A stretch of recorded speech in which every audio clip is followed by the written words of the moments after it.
2025년 7월 6일 하나이글스가 33년 만에 전반기를 1위로 마감했습니다. 이게 어떻게 가능했을까요? 당연히 강력한 외국인 원투펀치, 문현빈의 급성장, 김견문 감독의 지도력 등등 여러가지가 있겠지만 지난 5년간의 처절했던 리빌딩 역사가 있었기 때문이었습니다. 그래서 지금부터 지난 5년간의 암흑기를 되돌아보는 시간을 가질까 합니다. 하나 전문 유튜버가 말아주는 리빌딩 이야기, 지금부터 시작해보겠습니다.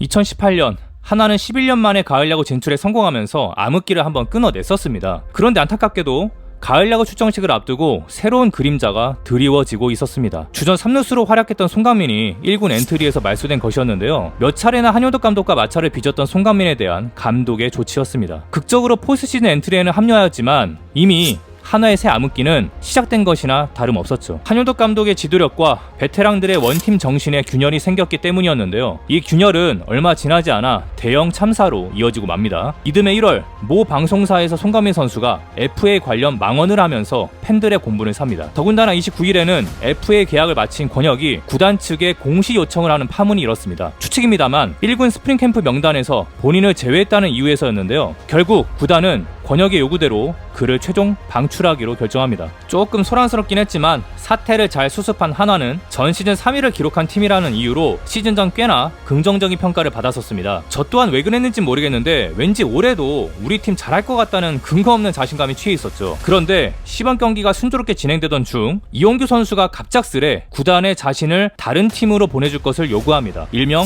이용규 항명 사건이 터지고 만 것이죠.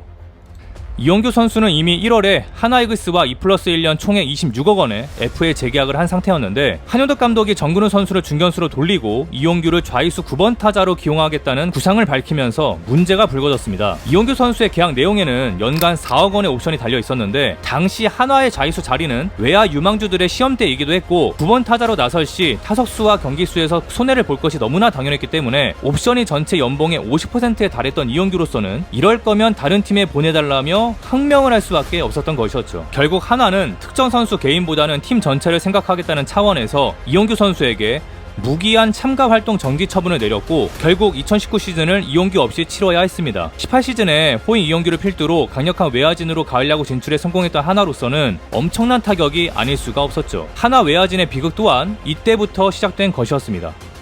게다가 개막 직후 주전 유격수 하주석이 수비 도중에 십자인대 파열로 시즌 아웃을 당하고 정근우의 중견수 전향이 실패로 돌아가면서 시즌을 완전히 망치고 말았습니다. 또한 신인이었던 노시환을 무려 91경기나 출장시키고 7월에는 전 시즌 불펜의 핵심이었던 송은범이 LG 신정락과 트레이드 되면서 한효덕 감독과 베테랑들 사이의 이상 기류는 나날이 커져만 갔습니다. 결국 한화는 2019 시즌을 9위로 마감하면서 새로운 암흑기의 시작을 알렸습니다. 한효덕 감독은 선수 장악력을 잃었으며 베테랑들은 자신의 안위만을 걱정했습니다. 선수단은 노쇠화됐고 더 이상의 성장 동력은 존재하지 않았죠. 변화가 필요했습니다.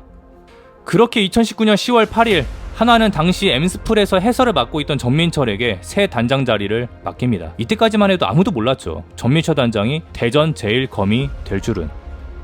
정민철 단장이 한화에 와서 가장 첫 번째로 한 것은 내부 FA 단속이었습니다. 2020년 1월에 윤규진, 정우랑, 김태균, 이성열과 모두 계약을 마쳤고요. 당시로서는 외부 FA 수혈은 하지 않은 채 내부 FA 계약에만 몰두했다고 비판받았었지만 지금 와서 생각해보면 이 당시에 외부 FA를 데려왔어도 헛돈만 썼을 것 같네요. 여기서부터 이제 전민철 단장의 행정 철학을 엿볼 수가 있는데 장기적인 관점에서 팀을 육성하고 발전시키는 방향으로 소위 긴 호흡 전략을 임기 내내 보여주게 됩니다.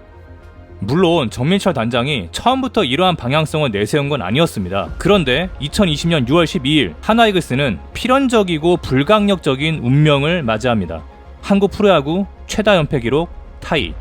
코로나 바이러스 때문에 가뜩이나 2020 시즌이 무관중으로 진행되면서 마치 사회인 야구를 보는 듯 했습니다. 그래서였을까요? 경기력도 사회인 수준이었습니다. 결국 18연패까지 가는 과정에서 1군 코치들이 대거 좌천되었고 한효덕 감독이 자진 사퇴하였습니다. 이렇게 11년 만에 팀의 가을야구 진출을 성공시켰지만 베테랑들과의 불화와 무리한 포지션 변경 그리고 단 한 번도 없었던 구단의 지원 때문에 한효덕 감독의 하나이글스는 장장 2년 7개월의 여정 끝에 역사의 뒤안길로 사라지게 됩니다. 그리고 다음날 최원호 2군 감독이 1군 감독 대행으로 올라오게 됩니다. 눈물겨운 리비딩의 역사가 이때부터 시작된 것이었죠. 먼저 최원호 감독 대행은 2군 감독 시절 눈여겨봤던 신인 3명을 콜업시킵니다. 강재민, 최인호, 박정현, 또한 김진영, 윤대경, 임종찬, 이도윤 등에게 기회를 주었고 2군에서는 계속해서 투수로 갓 전향한 주연상을 육성시키며 긴 호흡을 하기 위한 준비에 들어갔습니다. 그리고 당시에는 아직 생소했던 불펜 투수 관리 매뉴얼을 적극 도입해서 성적과 무관한 시즌에 불필요한 소모가 발생치 않게끔 투수들을 철저히 관리하였습니다. 이에 맞춰 전민철 단장 또한 본격적으로 대대적인 선수단 개편에 들어갑니다. 전민철 단장은 우선 6월 18일에 이태양을 내주고 노수강을 데려오는 트레이드를 단행합니다. 사라진 기동력과 무너진 외야진을 구축하기 위한 첫 번째 몸부림이었죠. 워낙에 코치 시절부터 아껴온 후배 선수였기 때문에 이 트레이드는 선수단 개편에 대한 전민철 단장의 강한 의지가 돋보이는 결단이었습니다. 그런데 선수단 개편을 진행하기에는 당시 베테랑들이 너무 많았어서 전민철 단장 혼자서는 감당하기가 상당히 버거웠었습니다. 명분이 필요했습니다. 그러자